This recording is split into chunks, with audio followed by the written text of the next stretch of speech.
This is lecture number 6 of ray optics. और इस part में हम दो इंपॉर्टेंट टॉपिक पढ़ेंगे and this will be the very small lecture. सबसे पहले हम पढ़ेंगे TIR इन ऑप्टिकल फाइबर। ठीक है, तो ऑप्टिकल फाइबर का कॉन्सेप्ट पढ़ेंगे। देखिए, ऑप्टिकल फाइबर में जो फेनोमेना होता है वो टोटल इंटरनल रिफ्लेक्शन पे बेस्ड होता है। मान लेते हैं आपके पास ये ऑप्टिकल फाइबर कुछ ऐसा देखने को मिलता है। इसके अंदर बेसिकली आपको ऐसा समझिए, जो सिलिंड्रिकल पाइप को हम ऑप्टिकल फाइबर बुलाते हैं। जो अंदर वाला पाइप आपको दिख रहा है, आप ऐसे ही याद रखिएगा, उसको कोर बुलाते हैं। और जो बाहर वाला आउटर सेक्शन उसको क्लैडिंग बुलाते हैं। और आपको क्या कहता है कि कोर का आपको रिफ्रैक्टिव इंडेक्स देता है μ1 और क्लैडिंग का रिफ्रैक्टिव इंडेक्स देता है μ2। ये आपको दे देता है कोर का और क्लैडिंग का रिफ्रैक्टिव इंडेक्स μ1 और μ2। और हमेशा क्या होता है कि जो कोर का रिफ्रैक्टिव इंडेक्स होता है μ1 वो क्लैडिंग के रेस्पेक्ट में ज्यादा होता है। यानी कि refractive index of core will be greater then refractive index of cladding. ठीक है, और आपसे पूछता है कि यहां से लाइट को कितने एंगल पे एंटर करवाए, लाइट को एयर से ऑप्टिकल फाइबर में कितने एंगल पे एंटर करवाए ताकि ये जो लाइट है वो TIR सफर करेगा इनसाइड द ऑप्टिकल फाइबर। तो ये एंगल आपको अल्फा बताना है। तो एक तो आप डायरेक्ट फॉर्मूला याद रख सकते हैं कि this angle alpha should be less than sine inverse root under μ1 square minus μ2 square. अच्छा, ये μ1 क्या है?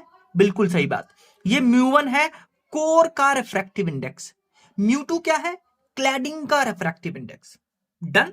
अच्छा, कई बार आपको बोलता है कि मान लेते हैं, कई बार आपको बोलता है कि क्लैडिंग का जो रिफ्रैक्टिव इंडेक्स है वो हम हटा देते हैं, क्लैडिंग में रिफ्रैक्टिव इंडेक्स नहीं डालते हैं, तो μ2 का वैल्यू आप 1 लेके चलिएगा।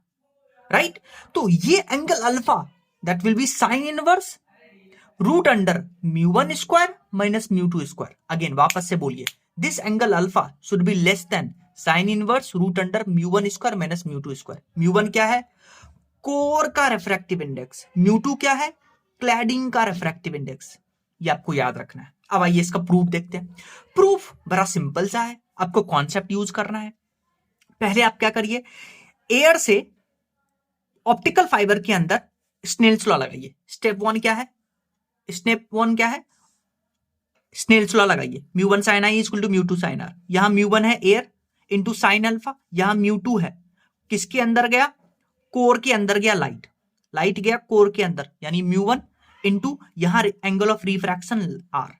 तो यहां से देखिए साइन r आ गया साइन अल्फा अपॉन μ1। फिर जब ये लाइट यहां पे पहुंचा तो अब ये लाइट या तो क्लैडिंग में जब जाएगा तो डिफरेंट रिफ्रैक्टिव इंडेक्स के कारण हो सकता है इसका रिफ्रैक्शन हो, पर हम यहां पे TIR करवाना चाहते हैं। तो ये जो एंगल होगा, एंगल ऑफ इंसिडेंस, ये एंगल कितना होगा? ये 90, ये r, तो ये हो जाएगा 90 minus r। This angle 90 minus r should be greater than critical angle, तभी TIR होगा। तो कॉन्सेप्ट नंबर 2 यूज करिए। 90 minus r angle of incidence कैसे निकाले, समझ में आया? Should be greater than critical angle. आप इसका साइन ले लीजिए, sine 90 minus r should be greater than sine theta c। Sine 90 minus r होता है कॉस r, कॉस r को लिख सकते हैं root under 1 minus sine square r should be greater than sine theta c। और आपको पता है कि साइन थीटा सी को कैसे लिखते हैं, अगर दो रिफ्रैक्टिव इंडेक्स है तो नीचे वो रिफ्रैक्टिव इंडेक्स लेते हैं जिसका वैल्यू ज्यादा है। किसका वैल्यू ज्यादा है? μ1। ऊपर लेते हैं जिसका रिफ्रैक्टिव इंडेक्स कम है, क्योंकि अगर ये वैल्यू ज्यादा होगा तभी ये पूरा वैल्यू 1 से छोटा आएगा। अगर 1 से छोटा आएगा तभी मैथ को प्रूव कर सकते हैं हम कि साइन का वैल्यू हमेशा 1 से छोटा आता है। तो यहां पे साइन थीटा सी के जगह पे हम रख देंगे ये वैल्यू। तो अब देखिए यहां पे साइन थीटा सी का वैल्यू ये, और sine square R, sine R के जगह पे आप ये वैल्यू रखिए। तो ये वैल्यू रखिएगा, उसके बाद सॉल्व करिएगा आप, थोड़ा सा मैथ है, सॉल्व करिएगा तो आपके पास आएगा sine alpha should be less than root under μ1 square minus μ2 square. अच्छा, क्लैडिंग अगर प्रेजेंट नहीं है तो μ2 को 1 ले लेंगे, तो μ2 को 1 ले लेंगे। और μ1 क्या है? कोर का रिफ्रैक्टिव इंडेक्स। μ2 क्या है? क्लैडिंग का रिफ्रैक्टिव इंडेक्स। तो ये आपको याद रखिएगा कि अगर क्लैडिंग नहीं है तो μ2 को 1 लेंगे और sine alpha should be less than root under μ1 square minus 1। Done.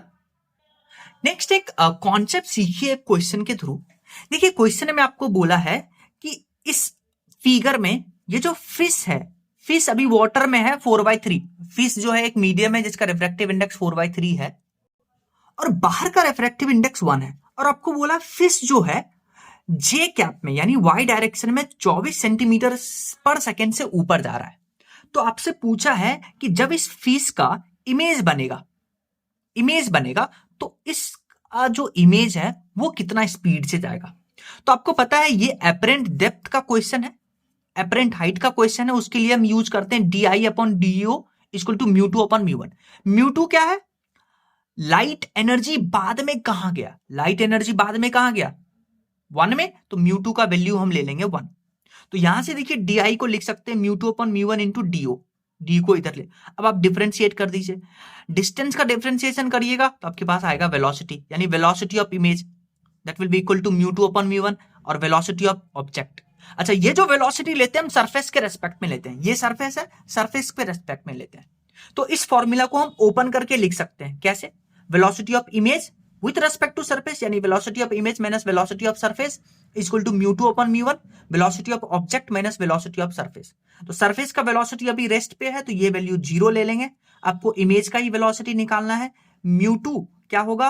1, mu two होगा 1, म्यू वन कितना होगा? 4/3 और वेलोसिटी ऑफ ऑब्जेक्ट आपको गिवन है 24 सेंटीमीटर पर सेकेंड जे कैप में। तो आप वेलोसिटी ऑफ इमेज कैलकुलेट कर सकते हैं।